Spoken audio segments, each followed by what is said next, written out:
Welcome. This short video is for DBMM beginners who've read the rules and want to know how to play better.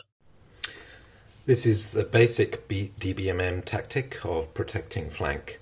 It's probably the most essential tactic to master in DBMM. It's very important. A lot of troops are pretty tough if they fight to their front, especially if they're not quick killed, but they will die very fast if they are hard flanked.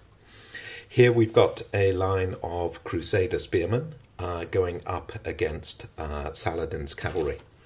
If Saladin's cavalry just goes in the front, it's going to be quite a tough fight for them, even with overlaps. If we go up the line and roll for Saladin, okay, that one is a loss since it's a 4 versus a 3 for Saladin. We'll go to the other side where we still have an overlap advantage. And there we have a 2 versus a 5, so it's not going very well for Saladin's cavalry. They don't count overlaps against themselves, so this is just a 4-4. Okay, so 2-4, still backwards. Okay, this one's a 4-4 as well, so 4-6, still backwards. Okay, and a 4-4 again. A 4-3, okay, so that time it is the spearmen backwards, but of course the cavalry won't follow up. And the final one, a 4-4, okay, a 2-4. So even with bad rolling, that was not very successful for the Arabs, but they would find it very hard to break through. With 4-4s, at best going to 4-2 with 2 overlaps. It will take them a long time to get through those spearmen to the front. However, what they can do is to hard flank. So they can just move in the front ones to the center to engage the spearmen. And then on the sides, they can move in. You see they've got plenty of move distance, can move up to this point and then EMTL in order to close the door, and the same on the other side.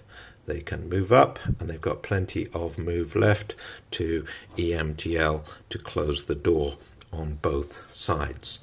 Now they have much more success chances.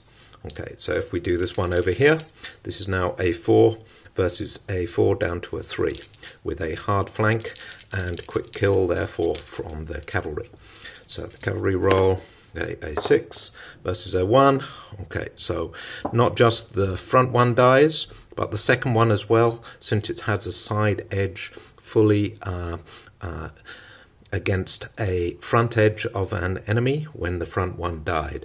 So that is 2 dead there. On the other side, we've got exactly the same. We've got a quick kill, okay, a 2 versus a 3, so that's actually a draw, but the hard flank will carry on into the next turn. So you can see that with the flanking, this line of cavalry is able to eat away and demolish the spearmen pretty quickly, and they would be unable, and it'd be a really slow attritional grind from the front. So very dangerous to have your flanks exposed. So what can the spearmen do about it? Well, they need to protect their flanks, and that means putting that hard flank position in the threat zone of another element. So for example, say if this end of the line was set back exactly 160 paces, okay, and that means that their threat zone in front of them is exactly touching the position that the cavalry would be in if they were hard flanking. Therefore, the cavalry can't do that move because they'd be entering the threat zone of another troop, and so that is a protected flank. It's a good idea for you to mention that when you are moving your troops. Troops do get nudged about on the table, and it will prevent any disagreements if you just say that they are flank protecting when you move them. Okay, and on the other side, we could do the same. For example, we don't have to be parallel on, it could be at an angle. Okay, so if they went into a hard flank position, they would enter the threat zone of the spearmen at an angle, and therefore that would not be allowed, so they are also flank protected.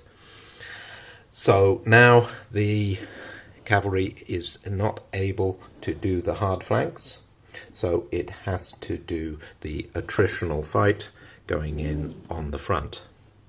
Okay. Now, which one of these is better? This has the advantage that if these get pushed back, they are never going to be short of recoil, whereas if these guys are pushed back, when they hit there, they will have their recoil stopped, and they'll get the extra -1 in combat. So that's advantage to this one. The advantage to this one is it's harder for the cavalry to hard flank the flanking unit here. In this particular case, these troops, they can come forward and engage the flanking unit, but they can't hard flank the flanking unit. They can only go into overlap because they're not starting behind its flank. Whereas here, if that one engaged to the front, then the flanking unit could be caught by the cavalry, who are beyond and not completely starting to their flank and are within distance, so they'd be able to close the door on them, unless these guys were flank protected by other troops at the back here. So the advantage of the angle is that it's harder for them to be flanked in turn. For example, if this was an isolated detachment, the advantage of being exactly parallel is that you can avoid no recoils even if your main line is pushed back. So this is a really essential tactic to be able to protect your own flanks and threaten your enemies, and then your troops will fight hard for you rather than dying fast.